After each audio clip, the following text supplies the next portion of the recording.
มแล้วต้องนบเด้อแล้วก็บอกว่าขอบใจเด้อใส่สิเด้อเฮ้ยล่ะไอ้ต่อคิวสิล่ะเออไปเริ่มล่ะเข้าใจเด้อสะไปแล้วย่างไปทีไรย่างไปพี่นบก็ล่ะเข้าใจเด้อสะเข้าใจเด้อไปนี่เข้าใจเด้อทุกคนเป็นให้เด็กอวยพรแบบกันสิก็ให้ในครูทุกคนแบบเป็นแม่พิมพ์ของเด็กน้อยทุกคนเนาะนั่นแหละแล้วก็สอนเด็กน้อยให้เด็กน้อยเป็นแบบว่าใหญ่ขึ้นมาเป็นคนดีของสังคมสินะอันนี้ก็ต้องเข้าใจในครูหลายๆเนาะตอนยังน้อยสบายดีทุกคนยินดีต้อนรับกับจูซองแต่งออนสาวลาวเด้อมื้อนี้ก็มากินข้าวนี่ข้าวเด้อมากินข้าวกับผัดกะเพราคอยเฮ็ดเองเป็นได้แซ่บบ่แซ่บถ้าว่าบ่แซ่บเธอน้ำไปกินได้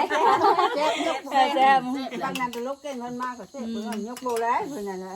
แซ่บหลายนี่เป็นไงพ่อเฒ่าแซ่บบ่แซ่บอันนี้ก็เป็นผัดกะเพราไก่บ้านนะพ่อไก่พันเลยแล้วไก่พันนี่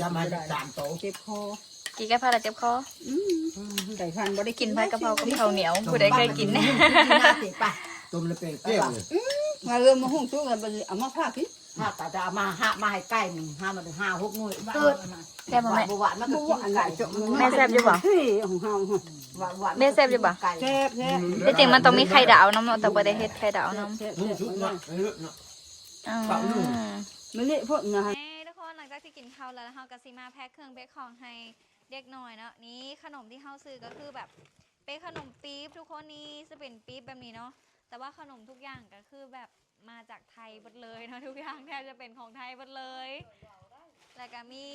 ขนมอันนี้น้ำนี่แล้วก็มีขนมนี้น้ำอย่ามาทางพี่ตากล้องเฮามาใส่เด็กน้อยเด้นี่ทุกคนขนมแบบทุกอย่างของเฮาก็สิเป็นแบบมาจากไทยหมดเลยอันนี้ก็สิเป็นแบบขนมอมยิ้มเนาะนี่แต่กับบุ้งแล้วก็จะมีนมน้ำมีนมเลตซอยของไทยคือกันแล้วก็ขนมทุกอย่างก็คือแบบเป็นของไทยหมดเลยมีอย่างเดียวที่เป็นของเราก็คือมีน้ำดื่มนี่น้ำดื่มอันนี้เป็นสินค้าของเราเนาะแต่ที่เหลือทุกอย่างคือแบบเป็นสินค้าไทยหมดเลยอันนี้ก็คือเฮาสิให้เด็กน้อยนี่กับประมาณนี้เนาะทุกคนนี่มีถุงนึ่งนี่เลยที่ให้เด็กน้อยเนาะอันนี้ก็คือแล้วก็มีงบที่จะแบบให้เด็กน้อยให้ในครูก็คือมีซื้อบ่วงซื้ออีหยังให้เพิ่นแน่เนาะนี่อันนี้ก็จะเป็นขนมที่เขาใส่ปิ๊บเนาะกะสิเฮ็ดแบบนี้หวังว่าคนหนึ่งน่าสิอิ่มเนาะเพราะว่าสินค้าทุกอย่างมันก็แพงแน่บ่คืออยู่ไทยเนาะถ้าอยู่ไทยนี่ได้หลายเลยนะนี่ได้หลายเลยแต่ว่าอยู่ลาวเนาะแพงอีหยังก็แพงแท้แพงว่าทุกคนเดี๋ยวเราเบิ่งได้เลยเนาะวันจันทร์เดี๋ยวสิอันนี้ก็จะมีแบบนี่ก็จะเป็นหมายมีบ่วงน้ำนี่เสียไปให้ในคู่เพิ่นน้ำหลายแพ็คอยู่ได้นี่3-4 แพ็คกูบอกเฮาซื้อนะเห็นว่ามันรุดบ่เอาให้เป็นก้อนบ่คือให้เป็นแพ็คแม่นน่ะอันนี้บ่ให้เบิดเลยนี่ดิก็จะมีเพิ่นเนาะมาช่วยกันแพ็คของแพ็คเครื่องแพ็คของผู้ใดก็ได้อันนี้แม่คอยนี่นะนี่กล่องเฮากะสิอันนั้นเด้อเพราะว่าบ่แม่นกล่อง DJI เพราะว่ากล่อง DJI มันถ่ายบ่ได้นี่เด็กน้อยใส่เด็กน้อยนี่ตากล้องเฮากับพุ่นน่ะบ่ได้เรื่องละตากล้องเฮานี่จากแนวใดถ่ายก็บ่แล้วซ้ำมาทุกคนเดี๋ยวเฮาจะไปแพ็คแข่งมาของกันเด้อบัดนี้ขอบใจพี่ๆ FC ทุกคนหลายๆเนาะทุกคนตอนนี้ก็เฮาก็สิไปแพ็คเครื่องแพ็คของต่อเนี่ยก็ต้องเข้าใจแบบพี่ๆ FC คนไทยหลายๆเนาะแล้วก็จะมีเพื่อนๆนี่เป็นสาวลาวน้ำกันเพื่อจะช่วยกันเนาะอันนี้ก็เข้าใจหลายๆแล้วก็เงินอีกส่วนหนึ่งก็คือเงินจากที่แต่งไลฟ์สดทาง TikTok เนาะเพื่อที่จะเอามาแบบเลี้ยงเขาเด็กน้อยในมื้อนี้เนาะแต่ก็ทำเต็มที่เลยค่ะทุกคนได้เบิ่งทุกคนเดี๋ยวเราเบิ่งได้เลยแล้วก็แต่งกันสิเอาอันนั้นแน่สิเอาไปให้แบบยายจำได้บ่ยายตอนนั้นที่คอยไปในเฮือนนะที่เอาไปให้เล่าน้ำเนาะเดี๋ยวเราเบิ่งได้เลยทุกคนนี่ก็แบบดีใจละลายเนาะแล้วก็พี่ๆ FC ทุกคนก็แบบมีส่วนร่วมในครั้งนี้ก็คือหลายแห่งเนาะเพราะว่ามื้อนั้นตอนที่แต่งที่เควันคีเถอะนะวัน ที่30บอกวันที่30เดือนเก่าเนี่ยแหละตอนนั้นนะแล้วก็พี่ๆทุกคนก็แบบมาช่วยกันนั่นแหละเงินส่วนหนึ่งก็คือแบบมาจากตรงนั้นน้ำของแต่งเองแล้วก็จะมี FC คนไทยน้ำเนาะแล้วก็เพื่อนๆสาวลาวน้ำอะไรก็เข้าใจละลายเนาะเดี๋ยวเราเบิ่งในเด้อทุกคนเดี๋ยวจะถ่ายแอปให้เบิ่งเดี๋ยวจะถ่ายคลิปละลายแต่ตอนนี้ขอตัวไปให้เครื่องไปของกันเด้อปะเดี๋ยวรอเบิ่งมือวันจริงได้เลยเดี๋ยวสิเอาคลิปนี้ละต่อไป โอ้ยตอนนี้ก็เป็นเวลาประมาณเดี๋ยวนะจะชั่วโมงเลยนี่ 6 7 88 โมงกว่าแล้วตอนนี้สิเข้าแบบ8 โมงกว่าสิเข้า9 โมงแล้วก็แล้วทุกคนเมื่อยแต่ว่าบ่พอเดี๋ยวนี้นะนี่อันนี้บ่พอเดี๋ยวต้องอันนี้นมบ่พอขนมบ่พออย่างบ่พอเนาะเดี๋ยวต้องไปซื้อขนมมาอีกเดี๋ยวไปซื้อขนมไปซื้อนมมาอีกมาเติมเพราะว่ามันบ่พอเฮ็ดแล้วเรียบร้อยนี่เอาว่ามันสิอิ่มอยู่เนาะมาว่าสิอิ่มอยู่ก็หลายอยู่เนาะแต่ด้วยความที่แบบในนี่อันนี้เล็กน้อยให้ข้าเจ้ากินแต่บ่มีกับข้าวได้มีแต่ขนม เธอนี้มีแต่ขนมเนาะเดี๋ยวเธอน้ำใส่เฮ็ดไปได้ทุกคนเดี๋ยวไปเก็บกวาดเงินก็ได้แป๊บนึงเด้อเดี๋ยวมาใหม่ ขอบคุณหลายๆมาละเดี๋ยวพอกันมือที่อันให้ขนมเด็กน้อยเลยเนาะสบายดี อันนี้ก็คือแบบนักเรียนกำลังรวมทุนกันอยู่ทุกคนวันนี้เป็นวันจันทร์เนาะอยู่ลาวเขาจะสิรวมทุนทุกวันจันทร์แล้วก็เอาทุ่งลงอันนี้ก็คือสิวันจันทร์เอาทุ่งขึ้นแล้วก็วันศุกร์เอาสิเอาทุ่งลงเมื่อกี้นี้ห้องเพลงซาร่าไปแล้วแหละแต่ว่าบ่ได้ถ่าย YouTube นะเดี๋ยวสิเอาคลิปมาให้เบิ่งเด้อน้องๆเพิ่นกำลังสิอันนี้ก็จะมีอนุบาลจะไปถึงป .5 อันนี้แถวนี้น่าจะเป็นแถวป .5 อันนี้ก็คือนายครู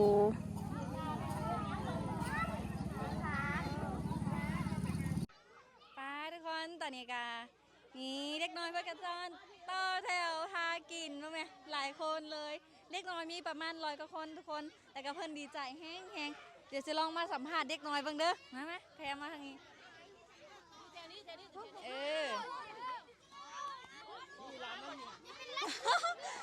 ตอนนี้กำลังสนลูกตอนนี้กำลังวุ่นวายอยู่รอจักหน่อยอะเบิ้งเอ้ยสิวาวเด้อฟังเอ้ยสิวาวผู้ชายเลยให้เอาเสื้อเข้าในเด้อแต่งตัวเรียบร้อยแล้วเอาเสื้อเข้าในเลยล่ะเอาเสื้อเข้าในแล้ว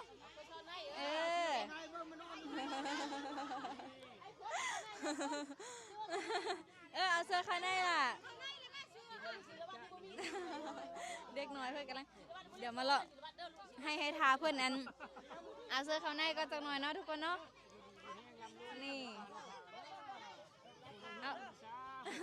ให้เพื่อนแต่งตัวเรียบร้อยกันตอนนี้เพื่อนยังแต่งตัวไม่เรียบร้อยพุ่นอันนี้ก็เคียเตอร์ใหญ่ได้นี่ กำลังไล่จดอยู่ อันนี้ก็จะเป็นโรงเรียนนี้ก็จะมีประมาณอนุบาลจนถึงประถมเนาะทุกคนเนาะอันนี้ก็ต้องขอบใจพี่ๆ FC ทุกคนหลายๆเด้อที่เป็น FC คนไทยเนาะแล้วก็มีเพื่อนๆสาวลาวนะมื้อนี้แต่งก็แต่งสุดเป็นอันนักเรียนลาวเนาะอันนี้ก็คือเสื้อซาวนุ่มอันอยู่ในลาวนั่นเองแต่ค่อยก็ถามอันในครูเลยเด้สามารถใส่ได้บ่เพื่อนก็บอกว่าเอ้ยใส่ได้นี่มื้อนี้เฮาสิมาเอ้ยเพื่อนแต่งตัวเรียบร้อยแล้วมาเฮาสิมาสัมภาษณ์ไผอีกนะสัมภาษณ์พวกนี้กันแล้วกันเอ้ยบ่ภูมิดีใจว่าลาที่จะได้กินขนมดีใจปะดีใจว่าเท่านี้ แล้วมาพาสอนน้อยๆเบิ้ง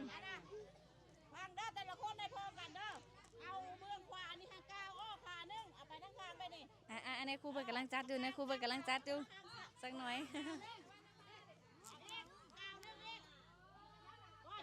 อันนี้คือภาษาเกิบนี่เด็กหน่อยนี่เอาให้มาสู้เดี๋ยวนี้แม่แถวเคยเห็นบ่เคยจัดบ่แถวค่ะยับลงในจักหน่อยก็ได้เด้ยับลงให้เท่าเดี๋ยวนี้มาทุกคนแต่นี่เฮากะสิมาแจกเล็กน้อยแล้วดีใจบ่ที่สิได้กินขนมดีใจเสียงยังแพ้เฮ้ยจังหน่อยอยู่ป่ะทุกคนนะคะจะมาเริ่มแจกกันเลยป่ะเดี๋ยวให้อันเด็กน้อยประถมเดี๋ยวให้อันอนุบาลก่อนเนาะมาให้ทางนี้ ถ้าเลยให้ขนมแล้วต้องนบเด้อแล้วก็บอกว่าขอบใจเด้อใส่สิเด้อเลยอะล่ะไอ้ต่อคิวสิล่ะเออไปเริ่มอะล่ะเข้าใจเด้อสะอ้าวไปแล้วย่างไปทีไรย่างไปทีย่างไปพี่นบก็ล่ะเข้าใจเด้อสะเข้าใจเด้อไปนี่เข้าใจเด้อเด็กน้อยคือจะให้อะล่ะเข้าใจเด้อสะใจเด้อเฮ้ยเนาะยับเข้ามาละยับเข้ามาแล้วย่างมาแล้วเข้าใจเด้อสะเด้อไปไปละย่างไปพูนละย่างไปพูนละเข้าใจเด้อสะวันนี้เขามาช่วยกันแจกได้เลยวันนี้นะเขาทายคิวมาเรียนคิวจากสิแล้วเขาก็ช่วยกันแจกไปทุกคนเดี๋ยวให้คนอื่นแจกกันเดี๋ยวก็เดี๋ยวเขามาถ่ายคลิปกันเลย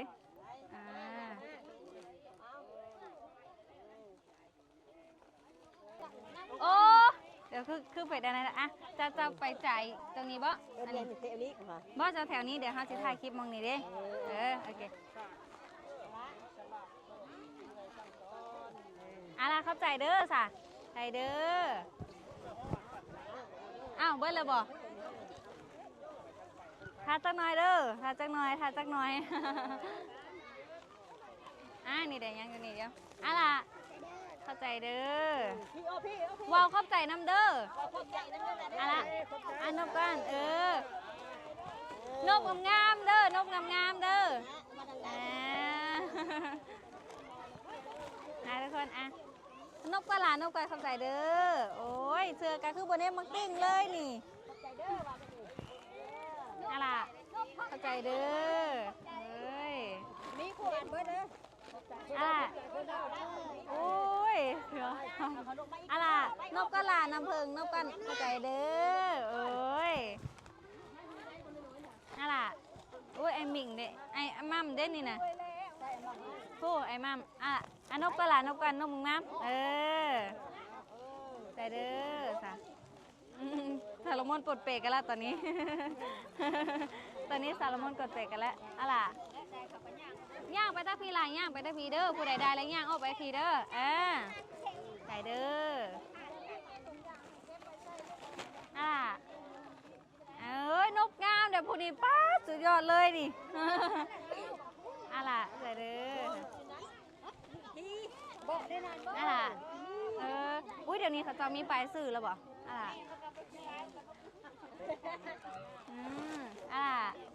ใจเด้อสาวเข้าใจน้ำเบิ้ลแล้วบ่คนสุดท้ายแล้วนี่เด้ไม่ใหญ่นี่เด้สะโอ้ยไปต้องนมเฮาเด้อบ่ไปยังยังมาขันเนี่ยนี่เด้เล่านี่เด้สะน้องนี่ได้แล้วบ่ในคู่น้ำเด้สะในคู่น้ำในคู่เด้สะจะใส่นี่นะบ่เดี๋ยวให้พวกไปให้ก็ได้แล้วบ่พ่อเอาไปให้อันเสือน้อยที่ห้องป.5ป่ะเดี๋ยวแล้วเหลือในครูอันอุ้ยลืมถ่ายรูปในครูกับเด็กน้อยน้ำเนาะเดี๋ยวยังจะไปซ้ำอันในครูอันมาอยู่พีเดบอจะสิถ่ายคลิปน้ำแต่ลืมถ่ายรูปกับคลิปกับในครูน้ำเด็กน้อยไปแล้วเดี๋ยวเรียกมาใหม่อีกก็นี่ก็จะเป็นน้ำใจพี่ๆ FC เพิ่นที่แบบว่า FC คนไทยแล้วกับเพื่อนๆสาวลาวน้ำที่เป็นแบบมาเฮ็ดขนมในมือนี้อันนี้ก็อยากให้แบบในครูน่ะแบบบอกความในใจแบบพี่ๆ FC เพิ่นแน่สินะขอบใจเด้อ FC ทุกคนที่มาสนับสนุนในนางแต่งอ้อนและได้มานำเอาขนมเอานมเอา นำมาแจกมาใหญ่นักเรียนประถมตัวย่างกะทั้งโรงเรียนประถมตัวย่างกะบอกว่าในครูแล้วก็เด็กน้อยผู้ใดกับป้าปลื้มหรือว่าดีใจหลายๆขอบใจโอกาสหน้ามีอย่างแล้วก็มาสนับสนุนให้โรงเรียนตัวย่างอีกเด้อ ขอบใจห ข ลา อย บใจ ๆเด้อยินดีเนาะอันนี้ก็เป็นแนวครูเพิ่นแล้วก็อันเห็นบอกว่าอันมีบ่วงบ่พอแม่นบอกอันนี้ก็ซื้อบ่วงมาให้น้ำแต่น่าจะพออยู่บ่เนาะซื้อมา4โหลนึงได้พออยู่เนาะน่าจะพออยู่เนาะน่าจะพออยู่แล้วก็อันนี้ก็มีขนมให้ในครูน้ำเนาะให้แต่เด็กน้อยได้ในครูก็อยากกินคือกันเด้นี่อันนี้ให้ในครู ขอบใจขอบ เอ ใจ อเด้อแล้วก็อันนี้เข้าใจแล้วล่ะแล้วก็ให้อุ้ยเดี๋ยววันครูอันเด้อโดยอันนี้ก็เหลือเอ้ยแลเนาะเหลือเอ้ยแลเนาะอันนี้ก็อันเดือนนี้ก็โดยเดือนนี้ก็เป็นเดือนที่